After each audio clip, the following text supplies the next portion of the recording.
Hi everybody, how you doing? We asked a question on the Facebook page saying send us your questions that you would like to ask, and Graeme here has kindly offered to ask the questions. I'm going to be Jeremy Paxman for the evening. Great. Right. Either that or Brian Walden. You don't see him very much these days. Anyway, Jan Bailey wrote in to say, why did you wait so long to launch your solo career, Graeme? I don't really know, man. I'm not going to answer that question. No, I think I waited. I mean, it wasn't a matter of waiting. Well, it was a matter of waiting actually, because I had to wait until the songs fell from the sky into my lap and I had something to say. I'd always written songs, but I'd never written anything that I thought was appropriate enough to go out there and play. So it kind of, I'd always toyed with the idea but never really committed. And I think in the last 4 years, I kind of totally committed and knuckled down and got my head together and concentrated in getting a bunch of songs that I could actually go out and play live, because ultimately I missed it. I missed playing live. I missed the whole live genre, and it was something that I wanted to do again, and I didn't want to go out and just play covers in a kind of covers band. So for me, writing songs takes a long time, and it's something that I like to work at, it's something that I like to craft. Great. And so it took me a long time to do it, and I hope that answers the question. Well, I'm glad you're back out doing it, because I miss playing and I like doing it as well, so it's all good. Chris Cole wrote in to say, the Welsh manager, the Welsh football manager. The Welsh football manager, or the other Chris Cole, wrote in. Well, that's Chris Coleman actually, so is that anyway. Chris Cole, right. So this isn't the Welsh football manager, this is somebody else called Chris Cole. Do you still own the tartan suit from the Summer of Love tour? You probably don't even know. I do actually, yes. I've actually got a wardrobe full of 80s clothes, which I thought was just going to eventually get turfed out and thrown away, because some of the 80s clothes, as we all know, man. Yes! They haven't dated well.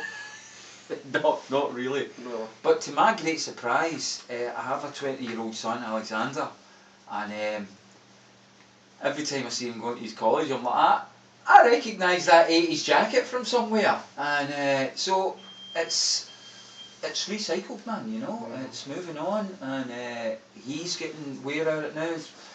To answer the question, I do have the tartan suit. I daren't wear it, man, because it's just too mental, and it's appropriate back then. It was appropriate back then to be outlandish, and it worked on the Summer of Love tour, and and we all kind of dressed up a bit. It's nice to dress up once or twice, when we were out there doing it, but under lock and key now. Yes, some things are for specific situations, aren't they? And then you kind of move on. That's good. Paul Young. Wherever I lay my hat. Not that Paul Young. No. Might be. Might be. By the look in your eye. It might be, but also it might not be. We know you as a bass player. Really? But you're playing acoustic guitar. That's. Do you have a preference? Bass, acoustic. Well, I think I love playing the acoustic guitar, because it's such a complicated instrument, It's got 6 strings. Yeah, and somebody said to me once, "Force enough to be getting on with for you," and I mean, I love the bass. I love stringed instruments. I've always kind of written, like with me in the studio, I always grab your guitar off you, and I think it's a great place to start if you've got the rudiments of music, and you've got like the handful of chords that you need to start you off. It can take you a long way, especially in pop music. But I think the more I've got into it, the more I've kind of stood up there in front of people and played it, the more I'm honing that kind of skill in, and it's not my natural default. Natural default for me is the bass, and you know, I find that much more comfortable than playing the acoustic guitar. But it's all about pushing yourself, you know, and I think you know, I really enjoy this, doing this, because it's a different thing than playing the bass in the band. I love playing the bass in the band, you know, but playing the acoustic guitars, it's a different skill. It's a different yeah, it's a different craft. It's a different thing altogether, and it's really enjoyable. And I'm, you know, from being terrified at first, I'm actually really, you know, embracing it as opposed to enduring it, you know. So yeah, it's great. I love it. I love it. That's good. Jane Green wrote in saying, how do you build a song? Lyrics or tune first? Some people do it different ways. I know, and there's, you know, Elton John and Bernie Taupin. It was Bernie would give Elton the lyrics, and then he would just sort of play a few chords and sing a tune and read the lyrics.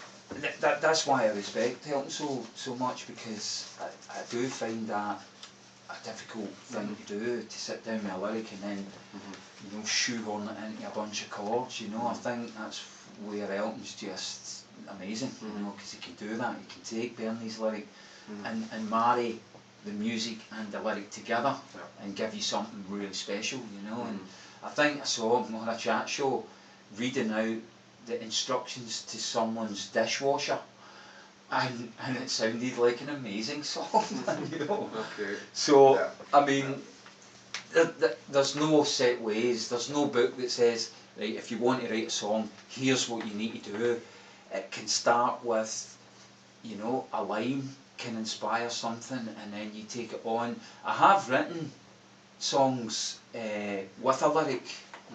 Admittedly, when you know, you get the chords, I often find that the lyrics will kind of change a little bit. You know, and I think with Elton, you know, looking at what he does, I always think that, you know, he manages to marry perfectly the melody and the lyrics. You know, when you can marry these two things together, you know, you do end up with something special. So I always think that, you know, I think we always kind of got the music to the way we wanted it to sound, and if it was sounding good, we always felt that, you know, if you got the foundation of the melodic structure right, then you could put something on top of it, and it would always kind of... And then it was in the wrong key. Well, usually. I mean, the other thing about with Marty, he's got such a, you know, a big scale. You know, he's not like a falsetto, and he's not a tenor. He's got the full range. You know, and I remember speaking to a speech therapist, and they said, "No, that's quite unusual for somebody to have such a full range." So we were never really restricted by, you know, not that we even thought about keys. Oh, why can't he sing up there? You know, it was kind of ignorance was bliss, really, and so we just ran as fast as we could, and we didn't think about what keys. Now when I'm writing my songs, we're kind of going, that's in the wrong key for me, you know, and that's maybe a wee bit high, that's a wee bit out of my range.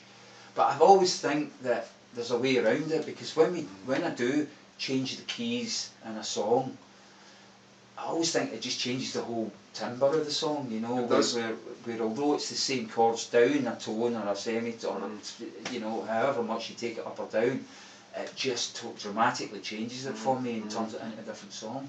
Well, as you have been practicing, your range has dramatically increased as well. It's like I think it has. I think it has, because you know, Goodnight Girl singing really well now. Was one where I felt was at the really top end, and the more I sing it, coming a lot easier now. It is. You know, it's just stretching that muscle again. You know, and I think the more you do it, the worse you become at it, really. Really? Right, okay. Well, I'm glad you said that. Shirley McFarlane wrote in and said, who would you most like to record with in the future? I think Marty, yeah. The way it's phrased. I think that you know, there's a lot of people you could, you know, Elton for one. I think You know what? I watched Lulu the other night singing a David Bowie song, and I thought, you know what? Lulu's a fantastic singer, you know, and maybe be someone that, you know, if given the chance, we could do some work with her. There's The Usual Suspect. I really like Neil Finn's songwriting from Crowded House. I would, you know, like to do that. And Glenn and Chris from Squeeze, who came up and joined us on stage, you know, it'd be nice to go and work with them, and it's, you know, you know, I kind of, I don't put any restrictions on who I work with, you know, you know, if anyone fancies it, then... Well, obviously, I mean, I'm here, so that's... Aye. No, so, yeah, apart from the people I've mentioned, you know, you know, Bowie, I'd love to write a song with Bowie, you know. Yeah. Good, okay. Joe Bowie, that is. Joe, aye. Carl Watson is asking, do you have any rituals before you go on stage? Apart from getting on my knees and praying. That's right. No. Try to calm down a bit. Well, it is. It's you know, it's a difficult place. You know, half an hour before you go on. You know, a gig's certainly, it's all geared up for, you know, 8:30, 9 o'clock. Everything's kind of waiting for that point, and you know, when you get 8 o'clock, then you're just kind of sitting there just watching the clock, and it's difficult, you know. You just want to get a quiet space, and you just want to kind of take it easy and not, you know, be too stressed or thinking about anything too much, and just, you know, maybe doing a bit of practicing. I think, you know, that's what I try and do, pick up the guitar and try and warm my hands up, you know. Yeah. And that comes for you, watching you, Graeme, because I think it's a great way of just taking yourself out of yourself, because if I'm sitting there thinking about the gig and what's going to happen, then I'm just going to, you know, get into a mad frenzy, and, you know, it's better to try and keep calm about the whole thing. I suppose if you're, the moment you walk on stage and you know that you're confident in the first handful of chords, the first few lines of the first song, that's you've given yourself a good launch pad for the rest of the show. Well, that's it, and you know, it's always, you know, the first song in a show's always the most difficult. I think by the time you get to the second and third, you've acclimatised to your situation, haven't you? You kind of know where you are, and you're sort of, you know, then you're beginning to enjoy it, you know, and hopefully the people are enjoying it as well. Well, that's always the idea. You will enjoy it. And they always do. That's great. Claire Eid is asking if you could only listen to one song for the rest of your life, what would it be? Oh, see these. Aye. Whatever it is, it would drive you mad if you only listen to the ones. Well, I was listening to Radio 4 and Desert Island Disc, and I always think, oh man, how do you know, if you're going away and you've just to take something with you that's going to, you know, it's going to have to endure, isn't it? It's going to have to last, and I suppose it has to be like an onion.